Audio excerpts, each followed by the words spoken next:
Kaip apsisaugoti nuo negatyvių veiksmų? Atsakymas. Valdymo dalis turi būti atidžiai išnagrinėta. Jeigu žiūrite ir matote, kad tai egzistuoja ir didėja spaudimas būtent Rusijai, jeigu mes giname Rusiją, nes esame Rusijos partija, bet vis dėlto kartu giname ir visą pasaulį. Todėl, kai rengite susirinkimus, dirbate makro lygmeniu ir gaunate ryškiausią signalą apie neigiamą impulsą, su kuriuo reikia susidoroti. Manau, kad darbą šioje vietoje būtina planuoti iki susirinkimo. Tai yra dirbti per visas išorinės informacinės sistemas. Jei yra laiko, tai dar gerokai iki starto, jei ne, tai prieš startą. Susirinkime dirbkite apie valandą, peržvelgėte visus informacinius ryšius, stebėkite kas, kada, kur ir kaip vyksta. Nes tai liečia visą informacijos sritį, nuo kada pradėjote dirbti.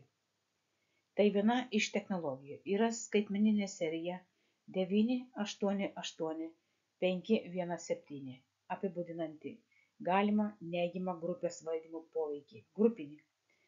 Jis turėtų būti vizualizuotas mėlynai auksinė spalva. Tai yra skaičio eilutė 988517, iš pradžių mėlyna, paskui auksinė. Kai ateini į kokį nors kambarį, paimk skaičių 1 ir įsivaizduok, kad jūs jį darote informacijos ir energijos generatoriumi ir tegul dauginasi sistemingai nuo čia, tarkim, kaip koks švyturys. Jūs pastatote šį renginį kambario viduryje ir jis bus tikras žymeklis jums. Jei jis pradeda valdyti matymo lygmeniu, vadinasi kažkaip veikia pati serija. Veiksmas nebėra nukreiptas tiesiai į juos.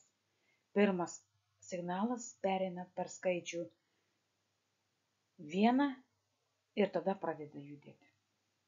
Šiuo atveju laikykite jį centre sferos ir šiuo skaičiaus pavidalu periodiškai žiūrėkite į jį ramiai ir dirbkite. Tokių technologijų galima sukurti daugybę.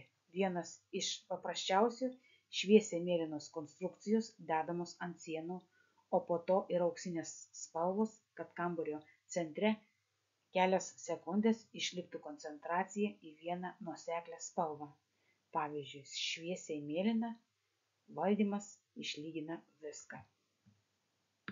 Tai yra, galite rasti naujas struktūras, vizualizuoti, rasti naujo objekto vietą, iš kurios ateina signalas.